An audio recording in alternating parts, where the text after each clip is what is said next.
So let's start off and talk about the economy a little bit. And obviously, we've been on a good long run here. A very long run. And yet, does that surprise you? And what would be the signs that you would look for to see that things were winding down? Well, I look at a lot of figures just in connection with our businesses. I like to get numbers, so I'm getting reports in weekly in some businesses.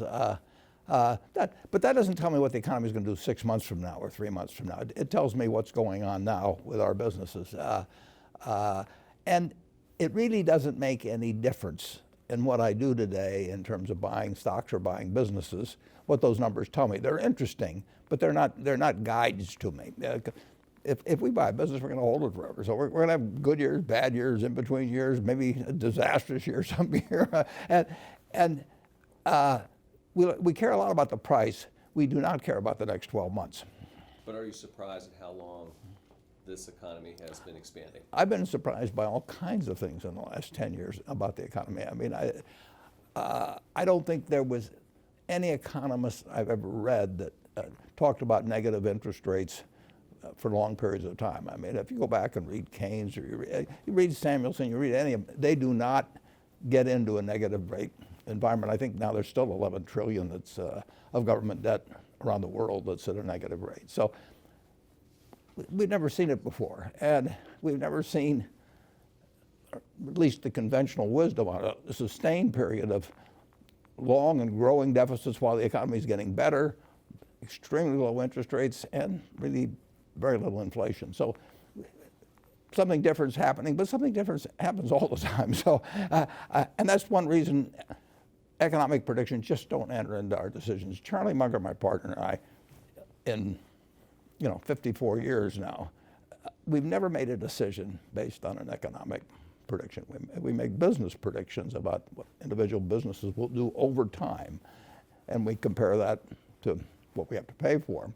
But we have never said yes to something because we thought the economy was going to do well in the next year or 2 years, and we've never said no to anything because we were right in the middle of a panic even if the price was right. All right, so you don't pay much attention to the dismal scientists then, I guess. Well, I pay none in the sense of as a guideline to doing anything. It's entertainment. I mean, it's like going to a variety show or something like that. But and I just don't know of any economist that actually has bought businesses successfully or done well in stocks. Paul Samuelson did. And you may know he was a big shareholder of Berkshire, but it's they make guesses, and there's so many variables. I mean, in the hard sciences, you know that if an apple falls from a tree, that it isn't going to change over the centuries because of anything or political developments or 400 other variables that go in. But when you get into economics, there's so many variables, and the truth is you've got to expect good times and bad times in business. And if you were to buy an auto dealership and you're wherever you live locally, or a McDonald's franchise or anything like that, you wouldn't try and time the purchase. You'd try and make the right purchase at the right price, and you want to be sure you got a good business. But you wouldn't say, I'm going to buy it because growth this year is going to be 3% instead of 2.8% or something of the sort. Fair enough. You have over $100 billion of cash. Berkshire does that. Berkshire. Yeah. No, maybe you do. Berkshire has over $100 billion in cash, and you say that you always want this company to be a fortress. So how much cash should an ordinary investor have on a percentage basis, do you think? It depends on their personal situation. If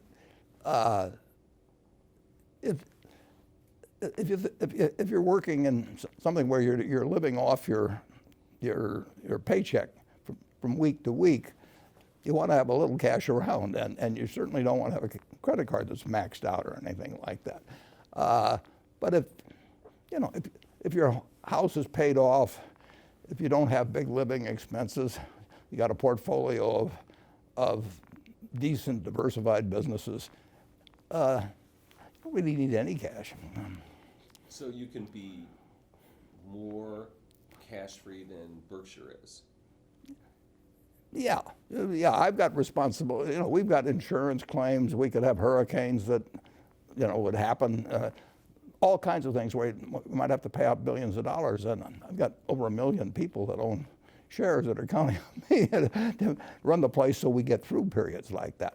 But if I were retired, I had say $1 million portfolio of stocks that was paying me $30,000 a year in dividends or something of the sort, and my children were grown, the house was paid off and everything. But, I wouldn't worry too much about having a lot of cash around. Let's talk a little bit about Apple. Everyone always wants to talk about Apple, right? It's kind of the it stock, it company. You have a $45 billion stake, more or less. It was up, now it's down. You're still in the money. How closely do you follow the company? People are concerned they haven't really introduced any new products. Well, if you have to closely follow a company, you shouldn't own it. Really? No. If you buy a business, if you buy a farm, do you go up and look, every couple of weeks to see how far the corn is up, and do you worry too much about whether somebody says this is going to be a year of low prices because exports are being affected or anything like that? You buy a farm and you hold it for. I've got one farm that I bought in the 1980s, and my son runs it, but I've been there once. It doesn't grow faster if I go and stare at it. I can't cheer for it. More effort, or something like that. And I know there's going to be some years when prices are going to be good and some when the prices aren't going to be good. I know there's years when yields will be better than others. But I bought the farm, and if it just doesn't. I don't care about economic predictions on it or anything of the sort. I do care that over the years it's well tended to in terms of rotating crops, and I hope yields get better, which they generally have. In fact, that farm 100 years ago would have probably produced 30 bushels, maybe 35 bushels of corn per acre. And now in a good year, it'd be 200. We've really made progress in this country. That's one reason commodity prices, if you go back a couple hundred years, they've moved so little, is because we've just gotten better and better at whether it's cotton or whether it's corn or soybeans or all kinds of things. And you and I have benefited from that. And so Apple's kind of like a farm. Well, it's a long-term investment, and if you own the best auto dealership in town, the best brand, and you had somebody good running it, you wouldn't drop by every day and say, how many people have come in today, or I think interest rates are going up a little, maybe it'll slow down our sales or anything.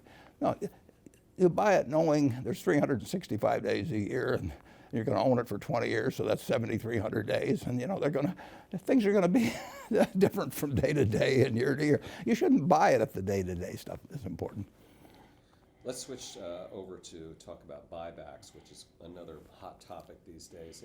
And you did a fair amount. If you look in the annual report, you can see that between December 13th and 24th, it looks like you guys bought back about $233 million worth of Berkshire, which was right near that particular stock market bottom. How did you know that? Well, what was going through your mind? If I knew it, I'd have bought a lot more than 200 million. No, that's not a big purchase for us, actually. And no, we will buy Berkshire when we have lots of excess cash. All the needs of the business are taken care of. We spent $14 billion on property, plant, and equipment last year, way more than depreciation. So we take care of the needs of the business. Then we have excess cash. And if we we'd love to do is find other businesses to buy.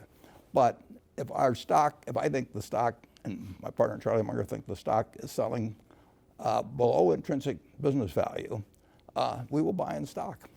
So it obviously was at that point. Well, we thought so, yeah. But what's really intriguing is when it goes down a lot. I mean, when you're buying dollar bills for 60 or 70 cents, which periodically you get a chance to do in stocks, then assuming you've got the cash, you don't want to ever get so that some surprise could really take you out in some way. But if we've got excess cash, we'll buy it as fast as we can. At that point, it'd be more like a 2009 rather than just Yeah. December. Yeah, exactly. But it's, if you and I own a McDonald's franchise together and it's worth $1 million and you own 50% of it and you come to me and you say, I'll sell out for $400,000, I'll buy you out. If you say If you wanna 600, buy mine, I'd be wary of that, but. yeah, for well, you just that should be. reason. You should be, yeah. But if you want 600,000, I'll just say, come back tomorrow. So just continuing about buybacks, Senator Schumer and Sanders want the government to weigh in to sort of legislate when companies can do buybacks. And then also was a report recently about executives doing insider trading, it appears, around the times of buybacks. So are buybacks a kind of a problem? Well, you'll have some people that misbehave in respect to any activity. I mean, so it really wouldn't have much to do with buybacks. I think buybacks, the degree to which they've been part of nefarious activity, and I've observed them for a lot of years, are very close to zero. But that just may be that there aren't enough opportunities. But that article did not. I didn't follow the conclusion on it. I mean, you're distributing money to shareholders. Essentially, you can do it by dividends, and presumably American business should distribute money to its owners occasionally. And we do it through buybacks, or we've done some, and we don't do it through dividends. But most companies do it through having a dividend policy. And then if they have money beyond the needs of the business, then I think if their stock is underpriced, then it makes nothing but sense. Should the government tell companies when to do it, or at least mandate conditions where they can? Well, they do restrict you a little in terms of if you're some general rule of the SEC, if you're having some kind of, this isn't quite the right word, but manipulative activity or anything like that in the stock. But no, I don't think the government should decide your dividend policy. I don't even think they should direct your capital investments. They can make it enticing to make certain kinds of capital investments, which they do with renewable energy, for example. I mean, the government has interest in fostering certain developments in this country over time, and they do. There used to be a special oil depletion allowance, 50 years ago and so on. That was more politics than it was governmental policy, but certainly renewables are a prime example of that. But the idea of directing whether you are entitled to return cash to shareholders and the manner in which you do it, I don't think really makes a lot of sense. The 2020 election is going to be upon us before we know it. And I know that you had some nice things to say about Mike Bloomberg, but it appears he is not going to be running now. Yeah, it's hard to win with just a billionaire vote. You have your vote if he wants to. That's right. But I admire him enormously. I wish he had run. I want to be very clear on that. We have Howard Schultz potentially running. President Trump was a business executive. So 2 questions. Is a business executive the right kind of person to be president? And what characteristics do you look for a president that you would support? Well, I think a business executive can be the right person, but I don't think that because they're a business executive that you give them extra points. And number one, I want a president that wakes up every morning and realizes that the greatest threat to a country which has got all kinds of things going for it are weapons of mass destruction, and that we live in a world where people, organizations, and occasionally countries could have people that would like to wipe out a large percentage of the American people, or maybe other countries as well, and that you now have capabilities which I always thought until recently I classified as nuclear, chemical, and biological, but I think you have to add cyber now. If you have some evil genius someplace that for crazy reasons, just like happened with anthrax back, who knows what motivates somebody that starts sending anthrax out in letters. And if you have somebody that thinks that it'd be great to send a false alarm to the Russians and to the U.S. that the other side was launching or something of the sort.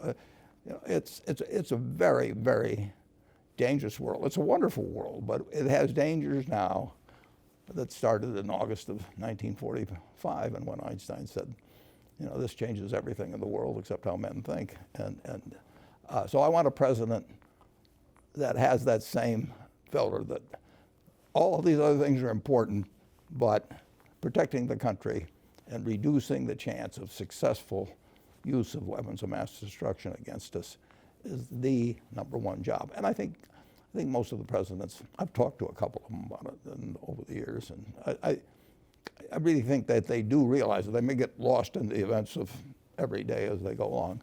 And then beyond that, I want a president that has two objectives with the economy. One is to make sure that this marvelous goose we have keeps laying more golden eggs. And then I want a president that also feels that if GDP is $60,000 per capita in the United States, that nobody should get left behind. We've got a market system that works marvelously in turning out more goods and services, better ones, year after year. Done it all through my life. It does not. It also has we have a system that the people who don't fit the market system in terms of their talents, they may have been perfectly good to land on the beaches of Normandy and all of that sort of thing, but they just don't have that kind of talent, just like I don't have any athletic talent. You know, I mean, if I had to live in an athletic universe, you could train me 8 hours a day and I could read diligently at night. And I wouldn't do any good. I just get out there and fumble the ball or whatever would happen. So we have to take care of the people that the market system doesn't take care of, while it's spewing out huge riches for the people who do fit well, and that can be done. Would you ever talk to a candidate and say, hey, what do you think about these three things? Well, they'll tell me what I want to hear in most cases. So I want to hear what they tell people who disagree with them on the subject. I always like to ask a candidate, they usually finesse me some way or another, but I say, what are you for that the majority of your followers are against? You know, I know you really believe in that, you know, and that's really the test, but I'm not sure that, except under some kind of sodium pentothal or something, you're going to get a great answer to that question. That's great, but that's the question you ask the presidential candidates or presidents that you would speak to. If I really want to get, and that's why Bernie Sanders was so successful. I mean, 90% of the people who voted for Bernie Sanders had probably not heard of him 2 years earlier, but they felt they knew exactly what he would do. I mean, they felt he was authentic, and if you asked him, you know, what he was for that most people might be against, he would tell you, you know. A few questions about Kraft Heinz. I know you say you learn from your mistakes. Do you think that was a mistake? I'd rather learn from other people's mistakes, actually. Okay, fair enough. Was that a mistake?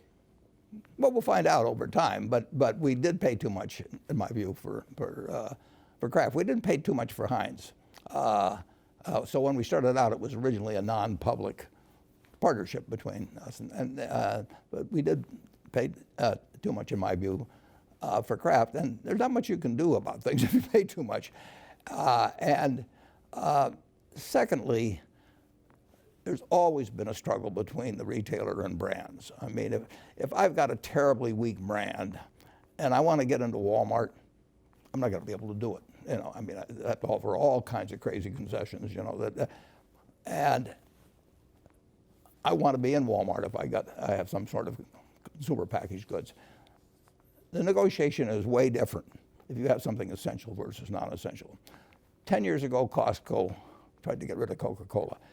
Costco's got terrific loyalty among customers, and you know, and their own Kirkland brand is a $39 billion brand now, and it moves from category to category, and they only started in 1992. So they know brands, and but in the end, they put Coca-Cola back in. If it had been Royal Crown Cola, they wouldn't have had to put it back in. So there's always that struggle between the brands. I mean, and there always will be. But the retailers net, it has been moving in their direction, particularly, I think, because of the Amazon revolution. First Walmart, and then... Yeah, well, yeah, Walmart, right, Walmart, yeah. I mean, but it's been accentuated. Yeah.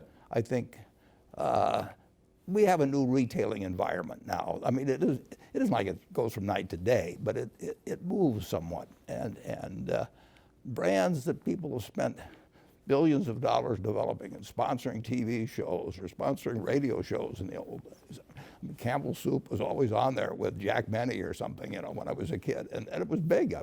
And it built brands. and people obviously like the product too. But people are more willing to change, and it's harder. It's a somewhat different world than what it is. Night and day. I mean, you are very unlikely to keep changing brands every day. But it really surprised me that Gillette lost position. I mean, men don't like to experiment much. Women are better experimenting. But you know, when you were a kid, the Gillette cavalcade of sports was your pal and brought you the Rose Bowl and the World Series and all that sort of thing. You just shaved with Gillette the rest of your life, and you still do to a great degree. But it's not exactly the same as it was even 5 years ago or so when we bought Kraft. You mentioned Amazon as a game changer, and I have to ask you, you haven't bought the stock. You're an admirer of Jeff Bezos. A listing of the richest people in America came out. He's number one. I think your friend Bill Gates is number two. You're number three. So you can see what he's done in myriad ways. Yeah.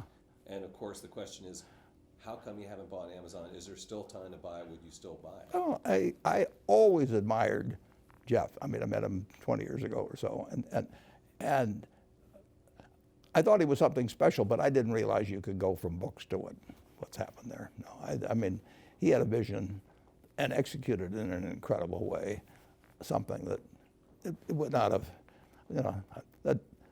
but there's a lot of games I miss. I would have missed Microsoft even if I gotten to know Bill earlier or something. Those just aren't my games. I don't worry about the things that I miss that are outside my circle of competence of evaluating. I have missed things that were within my circle, and that's a terrible mistake. Those are my biggest mistakes. You haven't seen them. But it's not a mistake because I miss Netscape or something like that at all. I would say that maybe 5% of the companies or 10% of the companies at most are within an area of my circle of competence. There's something I should be able to understand. So I want to get back to that trend thing you were just talking about. How do you recognize when a giant trend is over? And you're right, obviously, that over time things don't change that much, but sometimes they do. Like newspapers was a business that you admired for so long. It's not a good business No, anymore. newspapers went, if you're the only one in town. Now, there were some competitive situations, but it was survival of the fattest. Whichever paper was the fattest won, right, because it had the most ads in it, and ads are news to people. I mean, they want to know what supermarket's having the bargain on Coke or Pepsi this weekend and so on. I mean, it upsets the people in the newsroom to talk that way, but the ads were the most important editorial content from the standpoint of the reader. Overall, in any big daily, I mean, if you were looking for a job, you had one place to look, and that was the classified section. If you were looking for an apartment to rent, and those pages were just dozens and dozens of pages. That's disappeared. I mean, the things that are essential to you. News is what you don't know that you want to know, and what happened in national sports. The moment it happens, and you can go watch video of it and so on. You can go to ESPN and see what's going on in that. You know what's happening in politics. You know what's happening in the stock market. I used to look at the stock market pages the next morning. Before I delivered the papers, I checked them out. The world has changed hugely, and it did it gradually. It went from monopoly to franchise to competitive to toast. Yeah, and sodas kind of like that too. I mean, they're still around, but No, they're disappearing. Right. They're going to disappear. Yeah, and so New York Times won't, the Washington Post won't, the Wall Street Right. Journal won't. Right. All right. Well, let me switch gears then and ask you about leverage a little bit. And corporate debt, people are concerned about. People are concerned about federal debt at $22 trillion. Should we reduce, let's just say, the federal debt, and how would we do that? Well, if you're running a deficit getting close to 5% when things are really good, that's a new world. And neither the Republicans or Democrats are particularly concerned about it. And we're not having a lot of inflation. That wasn't supposed to happen, but it's happening. That's why I say you don't want to get hung up on trying to make economic analysis, because nobody's any good at. You don't get rich doing that.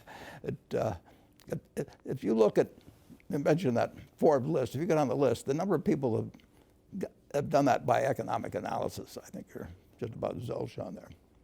Okay, fair enough. Income inequality, wealth inequality, you've talked about the earned income tax credit. Is there more to it than that? Should we adjust tax policy? It seems to be going the other way right now. Well, it is going the other way, but I think the earned income tax credit is the best way to put money in the pockets of people that don't fit well into the market system, but that are perfectly decent citizens and that have made a good bit of the success somebody like I've had with Berkshire or something possible. It wouldn't have happened without the America we have. And if you go back 200 years and we're all working on, 80% of us are working on farms. The person that's the best at that, working on that farm, whatever it may be, is worth maybe twice the ones that's the worst. You know, I mean, that's the difference between super talent and no talent in the farm economy, picking cotton or whatever it may be. Now, if you're the best middleweight fighter in the world, you know, you may get $20 or $30 million. And if you are just a good citizen, raise nice kids, help in the neighborhood and everything else, but you don't have market-related skills, you'd be good on that farm still. And you would be earning something comparable to most of the people around you. But you don't have something now that, as it gets more and more specialized, and it's going to continue to get more specialized, you want two things for that person. You want them to have a decent life. I mean, they live in a country with 60,000 of GDP per person. You want them to have a decent life, and they can. I also think you want them to have a feeling of accomplishment. So you want them to have a job, assuming that they're not handicapped in some way. You want them to have a job. But the minimum wage would be one way to say, well, we'll make sure that they have enough money in their pocket. But that's got a lot of effects in disturbing the market system. They just need more cash. They don't need a higher wage. They need more cash in their pocket. And the government, at a relatively low cost, can provide a decent living for anybody that's working 40 hours a week and has a couple of children. And we've gone in that direction, and it's sort of bipartisan. I mean, you find both Republicans and Democrats for it. I think it would be better not to have one annual payment, you know, that they get it monthly. And I think there's various things you could do, but you want them to feel part of the system, and you want to have them get, as more and more of these golden eggs are laid, you want them to get a little more of their share.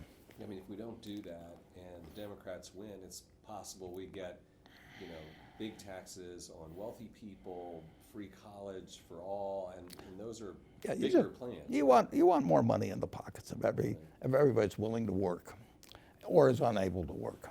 And we can do it. A rich family would do that. You know, if I had 6 or 7 kids and I had some business I wanted to pass on, you know, you'd pick the most able person to run it because that's the market system to do that. But you'd make sure that all 7 of the family participated.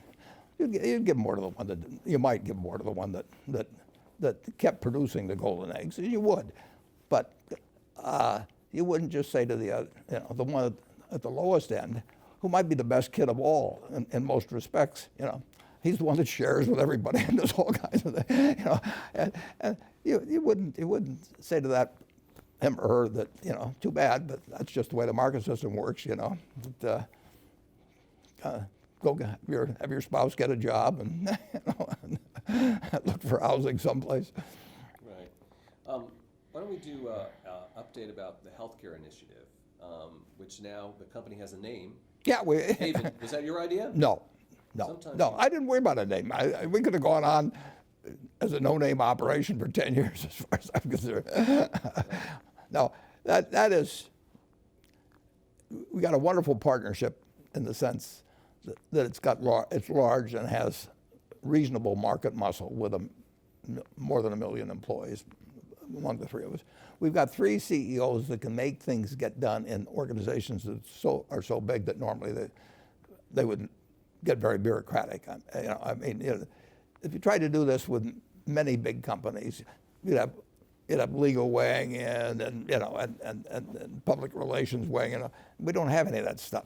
They may have them in certain areas, but I don't have to. But Jamie isn't going to worry about doing that sort of thing, and neither is Jeff. So we've got a unity of commitment and an ability to execute on the commitment. The only problem is you've got a $3.4 trillion industry, which is as much as the federal government raises every year, that basically feels pretty good about the system. As we went around talking to people to find a leader for the group, for example, everybody says, the system, it turns out very good medicine, but you can't go from 5% of GDP to 18, without really making you less competitive, among other things in the world. So everybody thought the system needed some adjustment, just not their part of the system, and that's very human. I'd do the same thing, I'm sure, if I was in the same place. So there's an enormous resistance to change, while a similar acknowledgement that change will be needed. And of course, if the private sector doesn't supply that over a period of time, people will say then, we give up, we got to turn this over to government, which will probably be even worse. How often do you talk to Jamie and Jeff about it? I know Todd Combs, I think, is Yeah, the point person. Todd really does all the work at our budget. If this works, give Todd 100% of the credit from the Berkshire standpoint. Do you talk to Dr. Gawande at all? I've talked to him once or twice. I'll tell you one interesting story about him, though. I think it was in 2010. I've got a partner, Charlie Munger, who's 95 now, but we both read the New Yorker, but we don't talk about it. And one day I'm talking to Charlie, and I say, I read this terrific article by a fellow I never heard of before, probably didn't know how to pronounce his name then. I said, and Charlie said, he says, I sent him a check for $20,000 the other day. I read that article, it's the best article I've read in a long time, so I just thought, get paid that much for being a writer at the New Yorker. So he actually just sent him off a check. So two guys 1,500 miles apart, both regarded that as one of the most interesting, informative articles we'd read, and similarly we followed him subsequently and met him and all of that. But it wasn't my. Should take note. If it's a good article, maybe Charlie Munger will send you. Well, it is true that if you read 3,000 or 4,000 words by somebody on an important subject, and they really give you some insights or some factual background or something that you haven't seen in years and years of reading about it, I mean, they should make an impression. I mean, other people have made an impression on me through their writings. Does Haven have to buy companies to gain expertise? And what do you? No, I don't think. What's the plan? I mean, the plan is to support a very, very, very good thinker on this subject who is a practicing physician and who commands the respect of the medical community. To, in effect, figure out some way so that we can deliver even better care and have people feel better about their care, too. I mean, they have to perceive that they're receiving better care over time and stop the march upward of cost relative to the country's output. But I mean, if you take 18 cents out of every dollar that of output in the United States and say it's going into health, that leaves 82 cents. And other countries are doing it for 10 or 11 cents when, if you go back to 1970, all of us were doing it for around 5 cents. So we started from a fairly similar point compared to major industrial countries, and it just keeps going up. And last year, a corporate tax cut was put in for something that was 2% of GDP, roughly, and people said we can't be competitive if we have this 2% cost, versus the rest of the world. And here's something that basically corporations pay in a very big way, and it goes to 18. And I say it is a tapeworm of the U.S. economy. We've got such a wonderful economy. We can do some very expensive things. I mean, but that doesn't mean we should. That doesn't mean. If you have a rich family, you still want to be as efficient as you can on things generally. That's not the way all rich families feel, but that's the way at least one rich family I know behaves. And it just makes sense. We've got this incredible economic machine, but we shouldn't be spending 18% when other countries are doing something pretty comparable in terms of doctors per capita, hospital beds per capita, and all that. The very top stuff in medicine, I think, is very much concentrated in this country, and that's great. I want us to be the leader, but I just don't. I think we're paying a price. If we're paying 7 extra points of GDP, that's 1.4 trillion a year.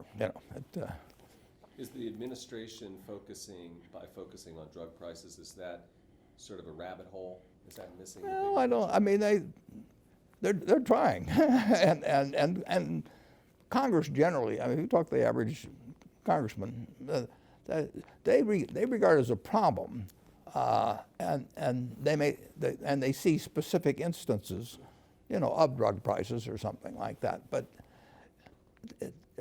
it's a big problem to change. I mean, the trouble is it intersects in so many ways, and that's why we've got Gawande heading it, and we've got 3 big-sized organizations backing him. We're not trying to do it to make money. I mean, that is not a goal that we end up with some business that we make money off of. And will he be talking to health insurers, for instance?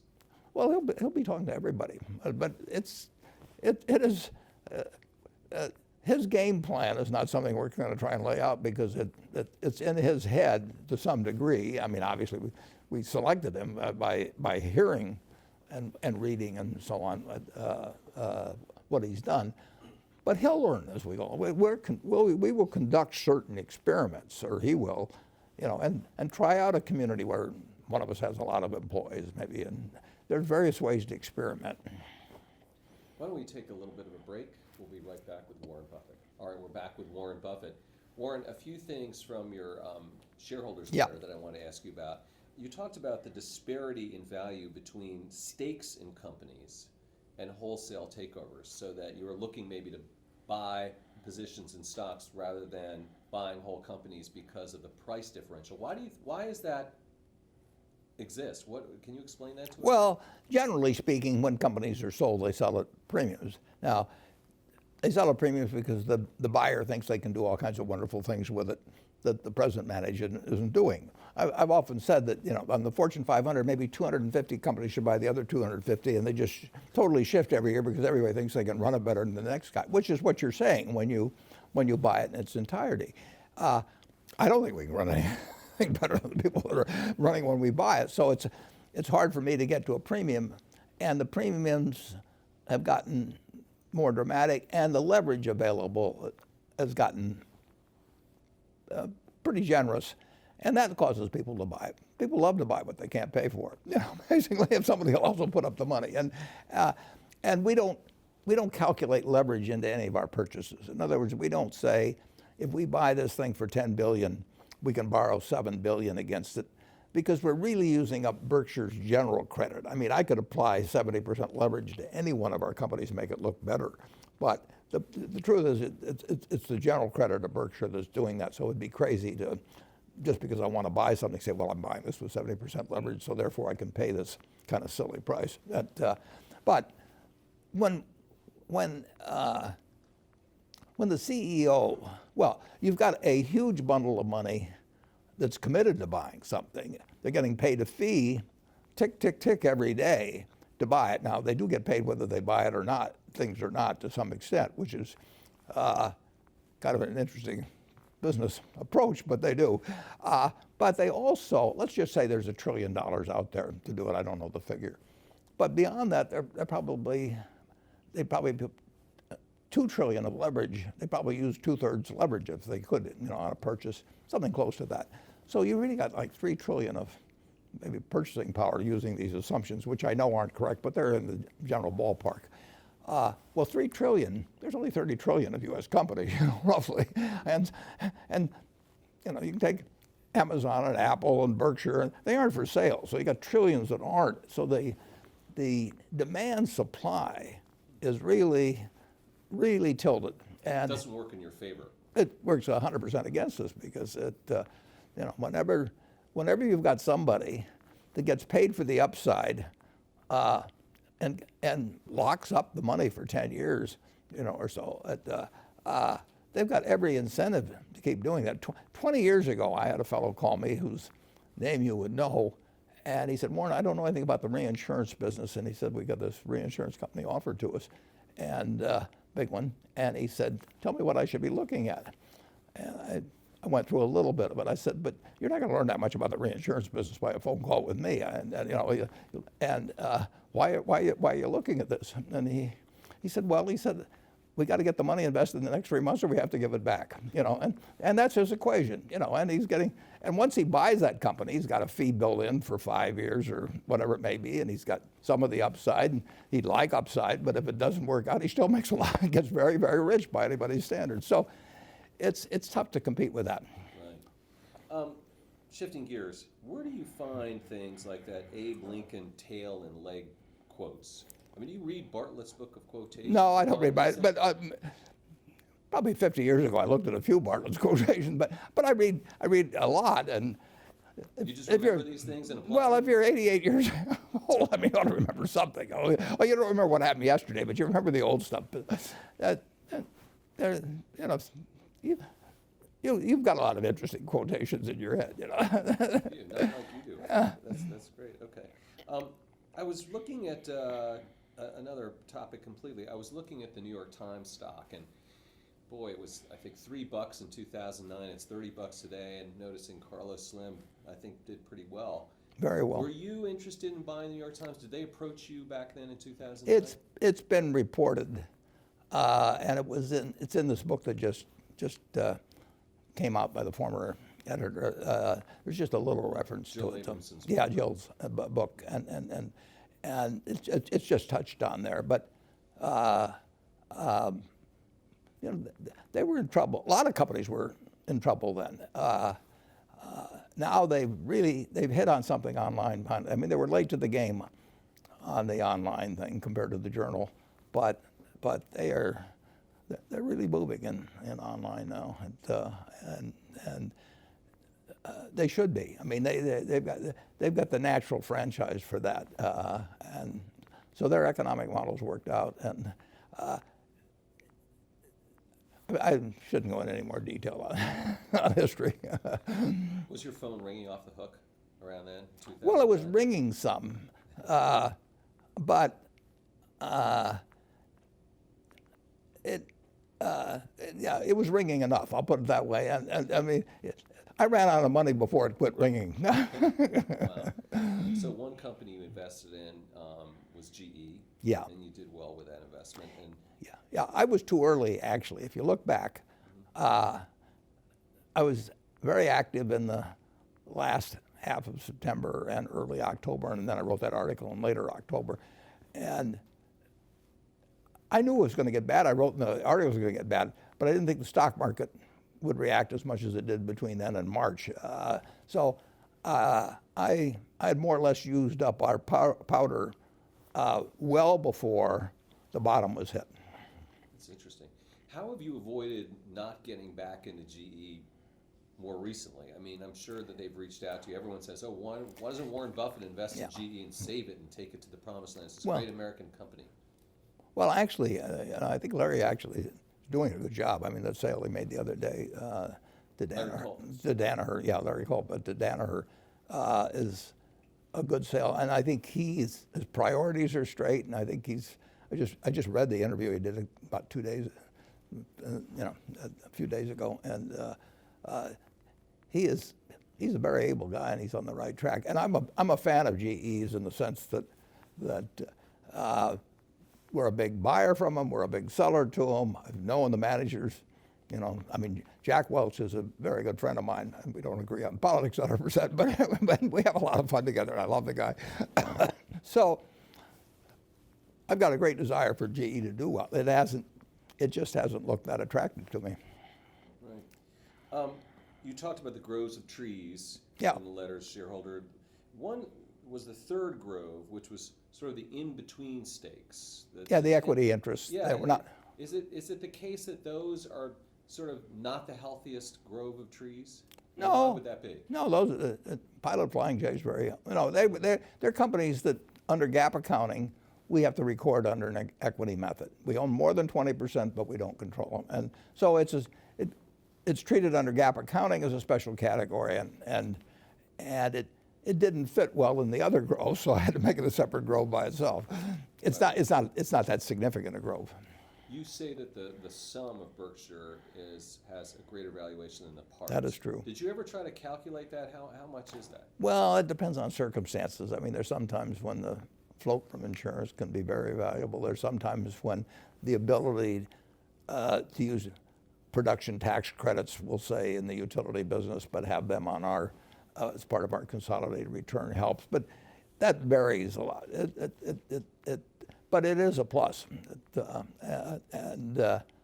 We can move capital. Well, take a business like See's Candy, which we bought 40-odd years ago. It's a wonderful little business. It throws off capital. We've tried 50 different ways to expand geographically, do all kinds of things. It doesn't work. And we'll try it again and it won't work. But we can move that capital to help buy BNSF Railroad or do all kinds of other things. So we've got a seamless and tax efficient way of moving capital where it's needed. And we've got some companies that really chew up capital, and we got others that kick it off, and we can move it from one pot. If you try to do that with your investments, you incur some taxes as you go along doing it, and it's less efficient than what we've got. You talked a lot about the tax cuts and the benefits to Berkshire. You didn't really get into the costs of the tax cut, which surprised me a little bit. What are there costs? I mean, is it just free money? Well, it makes a difference. The tax cut we get, for example, our utilities, as I mentioned in the report, that goes to the customers. That's just the nature of utility regulation. But net, we were a significant beneficiary from the tax cut. I mean, basically, let's just say we had one class of stock. We got two, but stock. You and I own a business together, and we think we own all the stock. But the truth is, before the tax cut, the government had a 35% share of the stock on income. Now, it didn't have a share of the assets, but it had a share of the income. And if it wanted to change it to 40, it could have changed it, but fortunately it changed it to 21. And if we had a private business, if we had a McDonald's franchise together, or an auto dealership together, the third shareholder, that invisible shareholder, the governor, just handed us back a bunch of the shares of stock, and our shareholders benefited, and a lot of other shareholders benefited. Right, you talked about Ajit Jain and Greg Abel saying that Berkshire blood flows through their veins. Have they made a difference since they become vice chairs? And then are they like Warren and Charlie? No, they don't have the interaction. Mm-hmm. They each run a separate business inside. Ajit does not think about the other businesses. He thinks about the insurance business, and Greg does not think about the insurance business at all. And I think about the money and the capital and so on. But they're running two very big businesses. I mean, Ajit's business, has, when you get all told, at least a couple $100 billion of assets, and Greg's business has $150 billion of revenues. I mean, they both would fit up there toward the top 10, or so in the country in terms of value. So maybe the top 15. But they're very big businesses. But they're not exactly like you two guys. Oh, no. Right. Charlie and I have a partnership thinking about the whole place, and we've done it forever, and we still do. And Todd and Ted? I didn't see them mentioned. Well, they have $13 billion each, including pension funds our pension funds that they run, and so of the $173 billion we had at year end in equities, we had 173 bucks. We had another 8 billion in pension funds. So of the 180 or so, they had 26 between them that they're managing. And they got total discretion on that. They don't ask me. At the month end, I look and see what they did. They don't do much. They don't do a lot of trading or anything. But I look to see what changes they made. And Todd, for example, I mean, he made a couple of small investments in private placement type operations. And I know what the businesses do, but I can't tell you their names. Mm-hmm. Just, that's his baby. Was one of those, you made this investment in Oracle and then you sold it. Was that something they did? No, that was not something they did. That was something I did. Yeah, and you said you didn't understand it. That's why you sold it. Then why'd you get it in the first place? Yeah, well, that's a good question to which I do not have a good answer. I know. I see development. I know enough about the cloud to know I don't know enough about the cloud. Right. Okay. So Barclays put out a note. They said they were lowering the estimates for Berkshire for EPS. Do you read that stuff? No. Well, I may read it accidentally, but I don't seek it out to read. I'll put it that way. But it just doesn't make any difference, you know. I mean, if I spent time reading that, I wouldn't have time to read 10Ks. And we're not going to do anything different. I don't know what we're going to earn. As I put in the annual report, and I really think this is unique. I mean, we do not prepare financial statements monthly for Berkshire. And there's just no other company would do it. But there's no sense doing it. I know where the money is, and I know how the companies are doing generally, but what difference does it make? Because I'm not going to try and hit any number for the quarter by, you know, having a sale on insurance or doing something even worse. So and Charlie, I mean, he knows where we stand, and we know what businesses are doing well, which aren't, and we certainly know where the money is. Another one, UBS survey of Berkshire investors says the 5 most important things to them are succession, investment performance, M&A opportunities, share repurchase, insurance margins. Do you read That's that? pretty. No, but that I don't disagree with that. I mean, I'm glad that somebody understands this. Your own investors. Yeah. Well, that's important. You know, 54. Well, if you go back to when I started my partnership in 1956, that Berkshire came out of, there were 7 people sitting there at a table having dinner, relatives primarily. And I said, here's the partnership agreement. It's done under Nebraska law. It's 4 or 5 pages. You don't need to read it. But I said, here's a little half-page, what I call the ground rules. And I want you to read these. And if you feel okay about that, about the interaction, what the expectations are, and all of that sort of thing, then we'll join forces. And if you don't, it's fine. Other people have, you know, but we shouldn't be partners. I mean, you know, if I'm going to have a partnership with somebody, I want it to be compatible. It is, you know, and when you have a public company, you can't control who comes in. I can't control some guy that comes in and thinks we're going to pay big dividends or split the stock or something like that. So by my actions and my communications and everything, I want to attract the people that from the public market that I want, and I want to keep the others away. Costco was built. Saul Price, who started the Price Club and that thing, he sat down and figured out the customer he didn't want. And he set up a system that would keep away the customer he didn't want. Who did he not want? He didn't want somebody buying a quart of milk with somebody behind him with a basket of $200 worth of goods waiting for that. So he put in a membership fee, and by putting in a membership fee, he killed all the drop-in business, the business that belonged to the 7-Eleven. We want Berkshire to keep out people who have expectations about us that are different than ours. I mean, good for them, and I hope they find somebody they fit. But if you're going to run a church, you want your seats to be filled by people that are generally want to listen to your form of religion. And you don't want it to change every week and say, gee, I need a new group, and I'll go out and talk to a bunch of investors and get them to come to my church this Sunday. Because there's only so many seats in the church. There's 1,645,000 or so A equivalent shares, and those are the seats. And I want them occupied by people that are on the same page I am. The Church of Berkshire. Seems like you've got a big weighting in financials, and of course you finally invested in Jamie Dimon's company. Why banks right now? They're businesses I understand, and I like the price at which they're selling relative to their future prospects. I think 10 years from now that they'll be worth more money, and I feel there's a very high probability I'm right. And I don't think they will turn out to be the best investments at all of, you know, the whole panoply of things you could do, but I'm pretty sure that they won't disappoint me.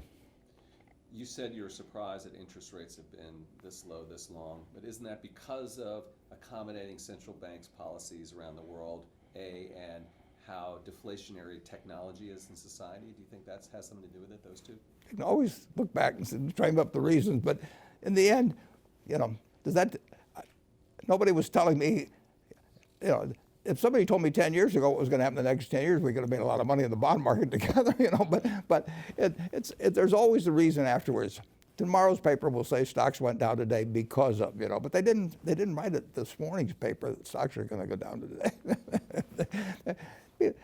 You have to know what you don't know, and you have to make sure that what you don't know isn't all important. I mean, if there's 4 boxes there, you want to get to what is knowable and which is favorable.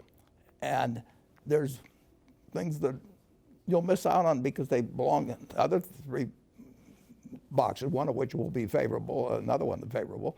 And the fact that you're missing out on 90% of the stuff doesn't really make any difference if the 10% you do is right. Is climate change changing your insurance businesses? No, it doesn't change the insurance business. Does it change modeling or something in the business? No, it would change our insurance business if we were writing 20-year policies. I mean, if there was something that changed life mortality adversely to the interests of a life insurance company, you're stuck with a policy for 20 years if you write the life insurance policy, and it's, you'll keep paying your premiums if it's adverse to me. That's what's happened in long-term care insurance, for example. But when you write a policy for 1 year at a time, you see what the developments are, and if cars, for example, are much safer to drive than they used to be. There used to be 15 deaths per 100 million miles driven. Now there's a little over 1. On the other hand, they've become much more expensive to fix. I mean, that little side view mirror, which used to cost $10, now $1,000 or something like that. So you have things that are changing in terms of, if you're writing collision insurance, you got to allow for the fact that windshield, the bumper, all kinds of things, or the side view mirror and all that are way more expensive. But if you're writing liability, you know that people aren't going to die as often. So climate change is climate's been changing. But the truth is that you now can buy really big catastrophe limits cheaper than you could buy them in 2005 or thereabouts, allowing for changes in the dollar and concentration of population. So far, rates have come down. That's the reason we've gotten out of the cat business to a great degree. We were a very big writer of cat business 10 or 12 years ago. We aren't out of the cat business because of climate change. We're out because the prices aren't right. And the world will change, and that's got very serious consequences, but it won't change that much from year to year.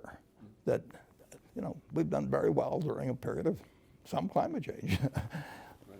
Just a couple more questions before we take a break. You've talked about technology advancing faster than our ability to understand it.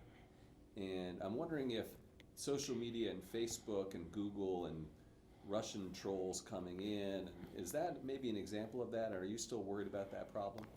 Well, I think cyber poses real risks to humanity, forgetting about the problem of even misinformation. I'm just thinking of, we have railroads running over 22,000 miles of track, and some of them are carrying ammonia, and some of them are carrying, chlorine and things. We have to carry them. We have no choice about that. We're required by law to carry them. And I would rather do that in a non-cyber world than a cyber world. And there are all kinds of things.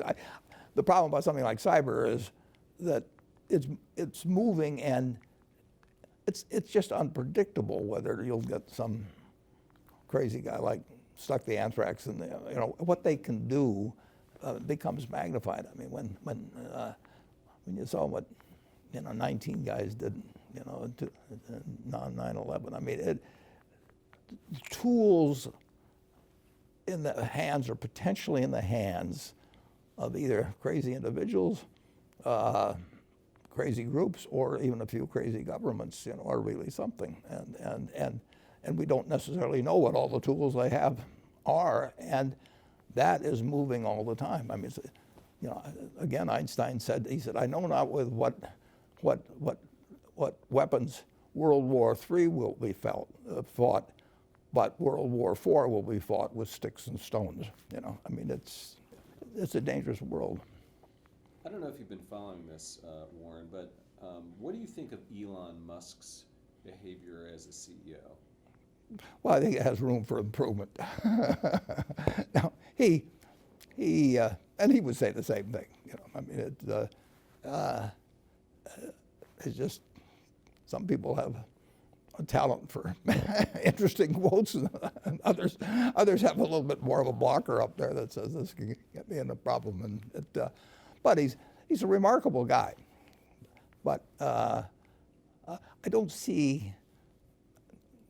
just don't see the necessity to communicate. You know, I think I've got 7 tweets because a friend of mine signed me up for it, and she's called me about 100 times saying, can I tweet this or that? And I've said yes to her 7 times, I guess, or something like that. I've never actually written one myself. I don't even know how to do it. Have you talked to Elon ever? He joined the Giving Pledge, so once or twice, but that's a lot of years ago. You know, 7 or 8 years ago. He hasn't come to our annual gathering, so I haven't seen him for 7 or 8 years. We'll be right back with Warren Buffett. We're here with Berkshire Hathaway's Warren Buffett, and Warren, we're going to talk a little bit about China, and I wonder if you have something to say to Chinese investors out there. Wan Ying. Perfect. Great accent, by the way. We'll conduct the rest of this in Chinese if you'd prefer. Well, maybe not. You speak Chinese a lot better than I do, so maybe we'll stick to English. Let's talk about this trade war that's been going on a little bit with China. And I guess I'd like to ask you, do you think that Donald Trump was right in calling out the Chinese government and basically putting them on notice? Yeah, I won't have any comment on that. In terms of political activity, I don't put my citizenship in a blind trust. So when the election comes around, I'll do something. On the other hand, people will interpret things I say about any president, you know, as to some extent coming from Berkshire, and they don't come from Berkshire. You know, I'm just an individual, so I think. I'm glad to talk about China, but I can't talk to you about that part of it. Fair enough. I mean, do you think there was room for improvement then in terms of the trade relationship between China and the United States? Well, I think that China and the United States absolutely are destined to be the superpowers, you know, beyond my great-grandchildren lives, and will always be competitors, and will be competitors in business, we'll be competitors in ideas, all kinds of ways. And there's no other way it would be. And we just have to make sure that competition doesn't get us to a point where we don't realize that the best world is one in which both the United States and China prosper. I mean, we do not want to have an island of prosperity in the rest of the world, envious of us in a nuclear age. And China doesn't, Russia doesn't. I mean, we all recognize the dangers of letting competition get out of control and become, you can be competitors without being enemies. And that's what all powerful nations have to realize over time. I mean, it's different than 200 years ago when you could have some dominant country, and then they may have done some things that you didn't like, but it didn't threaten the existence of the world. You really threaten the existence of the world, as we know it, if important countries do not constantly recognize that they can compete, they can fight over certain things, but they can't regard it as essentially the equivalent of war. Here's a question from Kevin Chen, who is a Berkshire shareholder and NYU professor. And he says, and this is sort of along the lines of what you were just saying, Warren, but do you think that U.S. and China will be able to resolve their differences, or are conflicts unavoidable? Well, I don't think conflicts are unavoidable, but I think it has to be active thinking on the part of every hugely powerful country. And Russia is hugely powerful. I mean, 90% of the nuclear arms in the world are between U.S. and Russia. So they have to recognize that the best world for them is one where they don't try and grab all the apples, basically. And we have to recognize that. And we can't, in the United States, we can't think that either our ideas run the world, or we start getting aggressive about things, and China can't think that, and Russia can't think that. And that's obvious. You just have to make things, you got to be sure things don't escalate. You have World War I, with an archduke. I mean, you get these, you can get chance incidents, and you really want to. I asked one of the presidents one time, in terms of what he would do if he awakened in the middle of the night with somebody coming to him and saying, absolutely, somebody else has launched, and would you launch on that? And you've got 10 minutes to decide.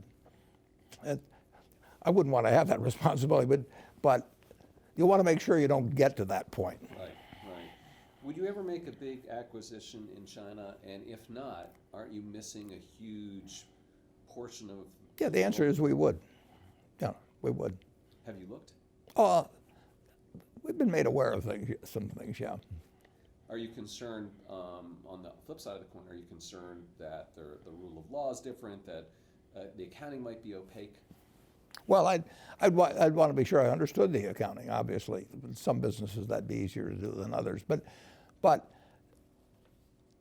I know the laws, the customs, the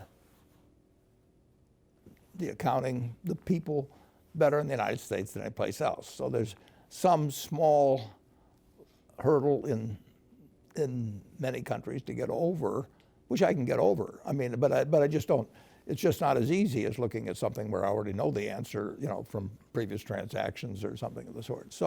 So it's easier to make a big acquisition in the United States. I have to do more work if I'm looking beyond the borders. But I love the idea of doing it.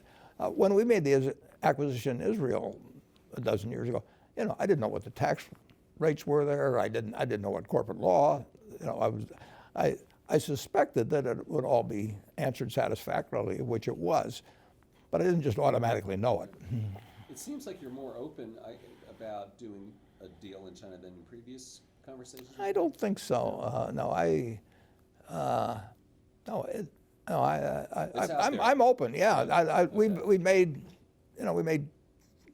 two decent-sized stock acquisitions there, and they worked out fine. Those are? Well, PetroChina and BYD. BYD, yeah. Yeah, BYD was Charlie's, but Charlie's very well versed on China. Right. The U.S. trade deficit has been widening, and of course a lot of that has to do with our trade with China. Is that something that worries you? Well, I wrote an article about it for Fortune and the trade situation many years ago, and when our deficit got to be large in relation to GDP. I don't think it's essential to have a trade balance, but I think that if a trade deficit gets large and it looks like you have no way out from it, that can be a real problem over time. I mean, you're shipping little pieces of paper to the rest of the world, and they're shipping you goods. I mean, people are working, making underwear or shoes someplace, and they get little pieces of paper from us. And it gets very tempting if you've done that enough to make sure that those little pieces of paper aren't worth very much over time when they want to cash them for something. So you don't want to have, we don't have any problem running trade deficits, but if we ran really large ones and we sort of worked ourselves into a box where we didn't really have a solution to get the numbers down, it could be a problem. And I wrote about it one time, but it's kind of a nice thing, actually. I mean, wouldn't you like to have something where you just send out little pieces of paper and somebody keep supplying you with your food or your, whatever you might. Yeah, right, exactly. Yeah, we call them credit cards in the United States. Exactly. Yes. Okay. And last question. China's facing its slowest growth in nearly 3 decades. The leadership there lowered the targets, I think, to around 6.5%, 6%. Are you concerned about this slowing growth and the impact on global markets?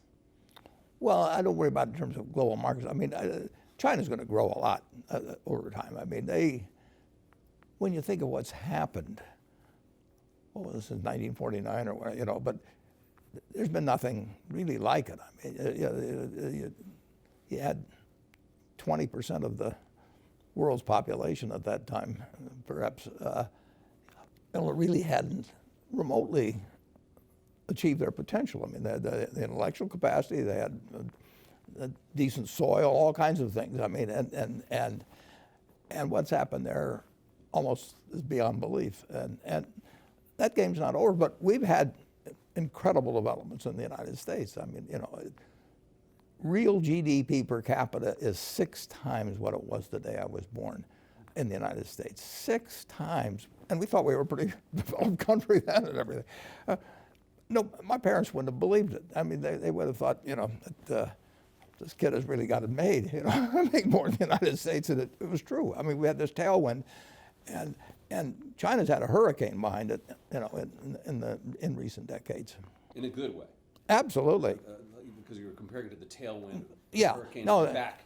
Yeah, at their back, and they have found a way of life that is dramatically different than existed for the billion. There was a billion then, maybe a billion, 2 or 3, whatever it is now, and they have changed a country really of size that's, I don't think there's ever been anything like it.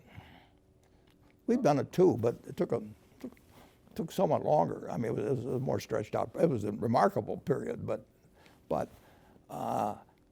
you know, when you go to, I first went there in 1995, and then they regarded it as a miracle, and then I went back 10 years later, and it was a whole different country beyond that. Warren, how would you define true success? Well, I've said many times that if you get to be 65 or 70 and later, and the people that you want to have love you actually do love you, you're a success. I've never seen anybody that reaches that age. I mean, I'm not talking about somebody that's in extreme poverty or pain or something, but I've never seen anybody that, if they have a lot of people that love them, that is other than happy. And I've seen some very, very wealthy people that they give testimonial dinners to and name schools after and everything. And nobody loves them, you know. Their own kids would say, he's in the attic, you know. Nobody ever came. What are, say, 3 pieces of advice you would give to people who are looking to succeed in business? Well, by far the best investment you can make is in yourself. I mean, for example, communication skills. I tell the students that come that they're going to graduate schools and business, and they're learning all these complicated formulas and all that. If they just learn to communicate better, and both in writing and in person, they increase their value at least 50%. And, I mean, if you can't communicate, somebody says, you know, it's like winking at a girl in the dark. Nothing happens, you know, basically. And you have to be able to get forth your ideas, and that's relatively easy. I did it myself with the Dale Carnegie course. Some people wish I'd taken a shorter course now in terms of my talking later on, but it's just hugely important. And if you invest in yourself, nobody can take it away from you. I mean, the second thing, which I'll get a certain criticism for not living it, but I do tell those students, you know, that if I gave you a car and it'd be the only car you get in the rest of your life, you take care of it like you can't believe. Any scratch, you'd fix that moment. You'd read the owner's manual. You'd keep a garage and do all these things. And you get exactly one mind and one body in this world. And you can't start taking care of it when you're 50. By that time, you'll have rusted out if you haven't done anything. So you should really make sure that you just remember that you just got one mind and body to get through life with and to do the most with it. What about life advice? Well, life advice is, you know, the most important thing, aside from the things I've talked about already, is really who you associate with. You want to associate with people that are better than you are. I mean, basically, you'll go in the direction of the people that you associate with, and you want to have the right heroes. You want people, if you want to emulate somebody, you better pick very carefully who you want to emulate. And when obviously you can't pick your parents. They're going to have an enormous influence on you, but you don't get a choice on that. But you get choices as you go down the line, and who you admire, who you want to copy, and the most important for most people in terms of that decision is their spouse. It's also important in terms of a partner in business, but the partner in life is the most important one. You want to pick a spouse that's better than you are, and then he or she, and you hope they don't figure it out too fast. Biggest mistakes people make when investing? Well, they try to, they just don't realize that all you have to do is just buy a cross-section of America and then never listen to people like me or read the papers or do anything subsequently. They think that because you can trade, you should trade. You buy a farm, you buy an apartment house, you can't resell it tomorrow, and the cost of moving around. Now you get something handed to you, liquidity, which is instant. You can sell, and the cost of doing it are pennies, compared to other kinds of investment activity. So because they can so easily move around, they do move around, and moving around is not smarter than investing. You have a pretty cool morning routine regarding what you have for breakfast and how prosperous you feel. What is that? Well, I now actually send somebody over to McDonald's usually to get me something. Since the publicity I got from earlier describing my habits at McDonald's, I now have somebody go in the office, but that was more for entertainment value. I actually eat exactly what I like to eat. If I liked it on my 6th birthday, at my 6th birthday party when we had hot dogs and hamburgers and Coke and ice cream with chocolate, I still like it. And I don't care about anything subsequently. I discovered it all by the time I was 6. If somebody offered me a deal when I was 20 and said, you're going to live 1 year longer, instead of living to 88, you'll live to 89 or whatever it may be, if you eat nothing but broccoli and Brussels sprouts and onions and all these things, I just said, I'll take the last year off. It probably won't be that good anyway. So I eat what I like to eat. I'm not venturesome in that area. I like how you lumped in onions with broccoli and Brussels sprouts. Well, I don't know. I just don't happen to like onions, but no, I don't put them in the same category. Okay. You and George H.W. Bush, I think. Is business school worth it? Depends on the person, much more than it depends on the school. I mean, I wouldn't worry. Some people are going to get a lot out of advanced education, and some people are going to get very little. And I don't even think it's important that every person go to college at all. I mean, we have all kinds of jobs at 70 or so thousand a year, or 80,000 a year, that college training is not of use. And I actually was not keen on going to college myself. Yeah, my dad kind of jollied me into it. He could get me to do anything. But if they'd had an SAT test in those days, he would have taken the test for me. but because I knew I could have a good time, and I liked investing, and I didn't really feel I could read the books. So I don't, it's a big commitment to take 4 years, and the cost involved, and maybe the loans involved, and everything. And I think, depending on what your interests are in life, I don't think it's for everybody. I think it's for a lot of people, but there ought to be a reason you're going, and I didn't really see much reason. All right, last question. So lightning round. So there's a few. Do you ever drink water? Only under duress. What is your favorite all-time song, Warren? It's undoubtedly, it's My Way. What about movie? Favorite movie? Well, I like The Bridge on the River Kwai because of there were a lot of lessons in that. Plus, it was enormously fascinating Catchy movie. tune also. Pardon me? Catchy tune also. Yeah, very. Right. But the ending of that was sort of the story of life.